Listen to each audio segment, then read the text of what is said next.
Saudara-saudari terkasih, apakah saudara sudah memulai hari ini dengan penuh sukacita dan punya niat untuk berbuat baik meskipun kecil? Semoga Tuhan memberkati niat baik saudara. Mari kita hidup sepenuhnya, karena hidup itu luar biasa. Saya mempelajari beberapa negara kecil di Eropa yang sangat makmur, kualitas hidupnya sangat tinggi dan sangat sejahtera masyarakatnya. Di sana ada Liechtenstein, ada Luxembourg, ada Monaco, negara-negara kecil. Yang menarik dari situ adalah negara itu tidak mempunyai sumber daya yang sangat berlimpah, sumber daya alam, tetapi maju dan makmur. Artinya apa? Kemakmuran, kemajuan, kesejahteraan itu sebetulnya setiap negara sudah diberi dasarnya dan cukup untuk masyarakatnya. Kalau sampai ada yang tidak makmur, itu bukan kesalahan Tuhan, karena Tuhan sudah menyediakan. Negara-negara kecil yang tadi saya sebut itu justru sumber daya alamnya sangat terbatas. Dibandingkan dengan Indonesia yang sumber dayanya melimpah, ya tidak ada apa-apanya. Tetapi mereka bisa sejahtera. Apa yang membuat mereka sejahtera? Pertama, pendidikan. Jadi ketika orang dididik supaya adil sama orang lain, lalu hidup secukupnya, tidak perlu berlebih-lebihan, lalu saling berbagi, ya pendidikan.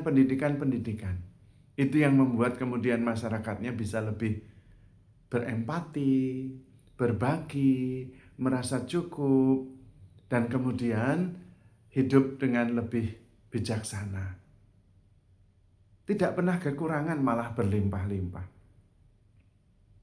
Kemudian yang kedua adalah kebaikan, pendidikan, keadilan itu didukung dengan hukum yang jelas, pasti, dan adil. Dengan cara seperti itu malah kemudian kejahatan menjadi sangat kecil. Karena hukum kemudian menjadi pendukung kehidupan yang sungguh-sungguh baik. Bukan hukum yang diakali supaya bisa meloloskan kepentingan pribadi atau golongan. Sehingga angka kejahatan itu sedikit sekali. Bahkan ada satu negara yang angka kejahatannya hampir nol. Penjara itu isinya hanya bisa dihitung dengan jari. Dan itu pun mereka makan setiap hari. Sumbernya adalah catering dari restoran-restoran yang terkenal. Luar biasa. Di negara itu bahkan pamer kekayaan itu memalukan. Bahkan mungkin disebut kejahatan sosial. Nah coba. Jadi hidupnya justru lebih banyak dengan berbuat baik. Kemudian hidup dengan adil untuk yang lain, untuk negara juga. Kalau toh bekerja itu supaya negaranya bisa terus-menerus berjalan dan makin maju. Supaya orang lain juga makin sejahtera, lalu dirinya juga ikut di dalamnya. Dan itu cukup dan berlimpah-limpah. Usaha mereka dari terutama jasa keuangan, kemudian kepastian hukum, tetapi juga kemudian pendidikan, perbankan, dan tentu pariwisata. Sehingga negaranya makin indah, makin baik, makin aman. Masyarakatnya cukup berkelimpahan dan kemudian tidak perlu terus-menerus bersaing. Karena sudah cukup, berlimpah malahan, lalu mulai berbuat baik. Bekerja secukupnya juga, karena memang sudah berlimpah. Dan itu adalah sebuah konfirmasi bahwa hidup itu tidak harus seperti yang kita jalani menderita, bekerja setengah mati, tidak bisa kerja, tidak bisa makan. Ada kehidupan lain yang ternyata bisa kalau kita mengusahakan bersama.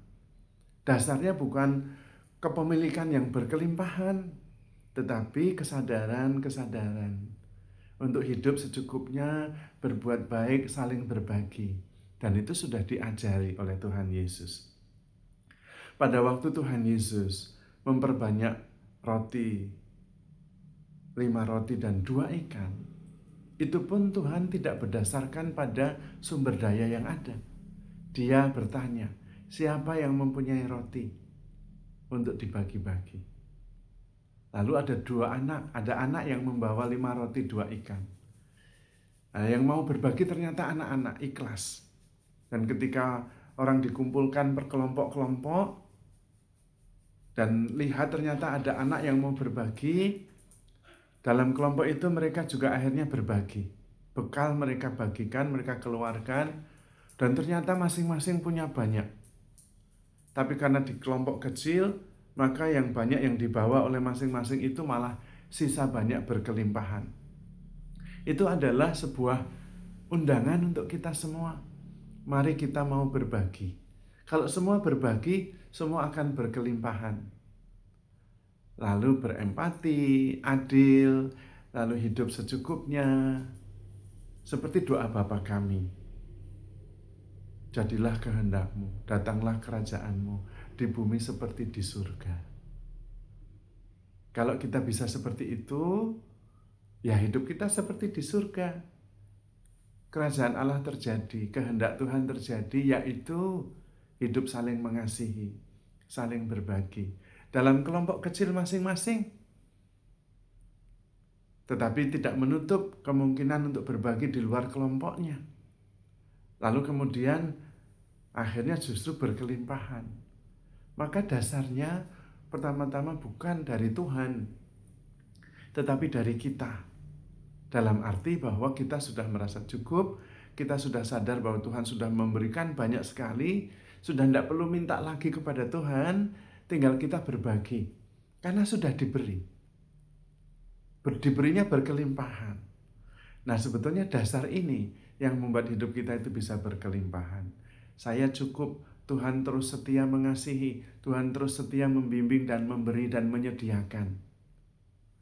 Maka seperti pemazmur itu yang menciptakan sebuah mazmur sangat indah tentang gembala yang baik.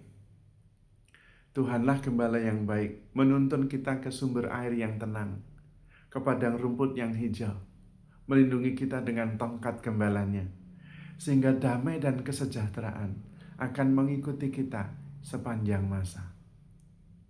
Dan kita sudah begitu, tetapi dari pihak kita harus mengatakan, ya oke, amin, sekarang sudah terjadi. Dan saya yang menjadi pilihan Tuhan untuk mewujudkan kehendak itu. Terjadilah kehendak-Mu di bumi seperti di surga. Lalu melalui kita bermurah hati, kita hidup secukupnya, berempati, malah berkelimpahan. Karena memang Tuhan memberi berkelimpahan. Dan Tuhan sudah tahu sebelum kita meminta. Kita tinggal bersyukur dan berbuat baik, berempati, hidup secukupnya dan berbagi. Itu bukan mimpi, karena ada negara-negara kecil-kecil di Eropa yang tidak bersumber pada sumber daya alam yang berlimpah-limpah, tetapi pada pendidikan, pada kehidupan sosial yang adil, yang berempati, yang mau bekerja dengan tekun dan secukupnya untuk kemajuan bersama. Dan itu bisa. Niat baik, kepastian hukum, empati, iman kepada Tuhan, rasa syukur, hidup secukupnya, hidup itu luar biasa. Maka saudara-saudari terkasih, handle yourself with care, because you are love. Tuhan memberkati.